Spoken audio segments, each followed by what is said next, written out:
Assalomu alaykum, hurmatli O'zbekiston tumani aholisi va mehmonlar.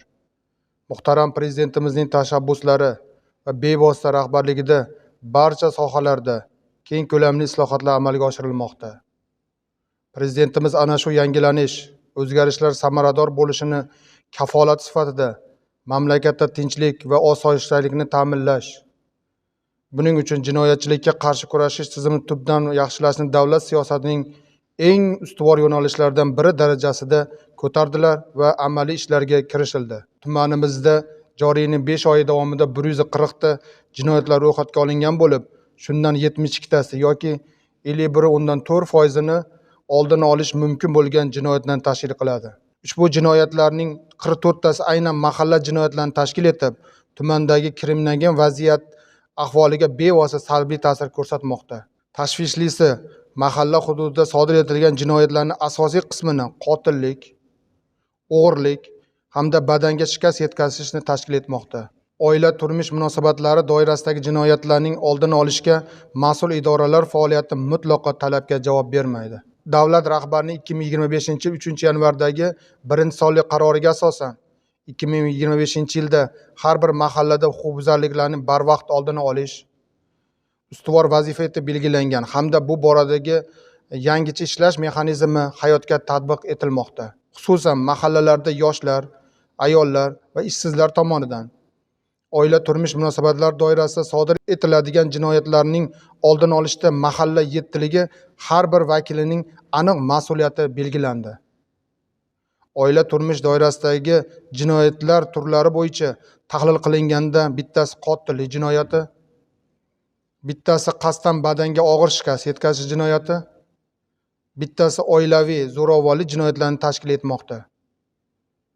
Tahlillar oila turmush doirasida sodir etilayotgan jinoyatlar er-xotin o'rtasidagi rashk, aka-uka va yaqin qarindoshlar o'rtasidagi munosabatlar, mulkiy nizolar, mulkiy turdagi nizolar sabab bo'layotganligi, sodir etilgan va sodir etilayotgan oila turmush doirasidagi jinoyatlar oldini olish borasidagi profilaktik chora-tadbirlar yetarli darajada emasligini ko'rsatmoqda.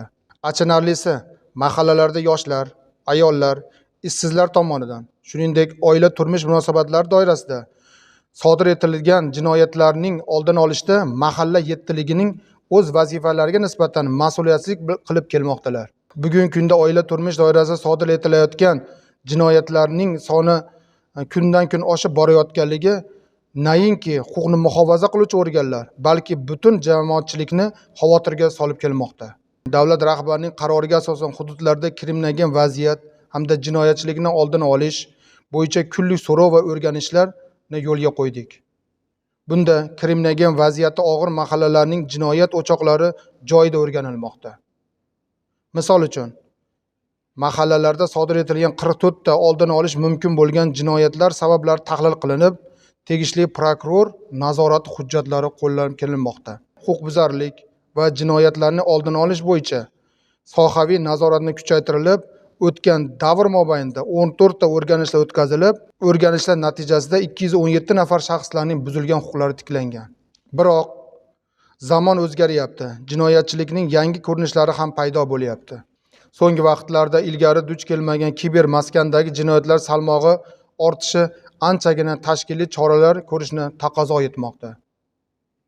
Ma'lumot uchun tumandagi jinoyatlarning 19.3%ni axborot texnologiyalari sohasidagi jinoyatlarni tashkil etmoqda. So'nggi yillarda bu toifadagi jinoyatlar bir necha barobarga ko'paydi. Ilgari bunday jinoyatlarga qarshi ishlaydigan tizim bo'lmagan. Bundan tashqari, firibgarlik jinoyatlar o'tgan yilga nisbatan 11 taga va barchasi axborot texnologiya sohasidagi jinoyatlarni tashkil etmoqda. Prezidentimizning qarori bilan ichki ishlar va prokuratura organlari tizimida kiber maskandagi jinoyatlarga qarshi kurashish maxsus bo'linmalari tuzildi. Ushbu yo'nalishda aholini xabardor qilish, tushuntirish ishlari olib borish qanchalik muhim ekanligini anglab yetdik. Ijtimoiy tarmoqlar, mahalla Telegram kanallarida xabarlarni ko'paytirdik. Banklar, yoqilg'i quyish shoxobchalari, stansiyalari, bozorlarda bukletlar tarqatilyapti. Joylardagi uchrashuv, suhbatlar orqali bunday jinoiy holatlardan xabardor qilingan aholi hushyorlikni oshirmoqdalar. Lekin shuncha qilingan targ'ibot tadbirlar yetarli bo'lmay, haligacha aholimiz firibgarlik va o'g'irlikdan jabr ko'rmoqda. Bu bizni tashvishga solmoqda. Shu sababli faoliyatimizda asosiy e'tiborni bu turdagi jinoyatlarga qarshi kurashishga qaratmoqdamiz. Aziz tumanimiz aholisi, jinoyatlarga qarshi kurashda prokuratura organlari ko'mak va hamkorlikda jinoyatlarning har qanday ko'rinishiga chek qo'yishiga kafolat beradi. Shunday ekan, aholi va keng jamoatchilikni jinoyatlarni oldini olishga hamda ularni bartaraf etishga faol hamkorlikka chaqiramiz. Zero sodir etilgan jinoyatlarning fosh etilishi va oldini olishda xalqimizdan mas'uliyat, tashabbuskorlik hamda daxlsizlik hissi bilan yondoshni so'rayman. Shuni yana bir bor alohida qayd etamanki, jinoyatlarning har qanday ko'rinishiga tezkor ravishda munosabat bildirishga, jinoyatga qo'l urganlarga nisbatan jazoning muqarrar ta'minlanishiga shaxsan kafolat beraman. E'tiborlaringiz uchun rahmat.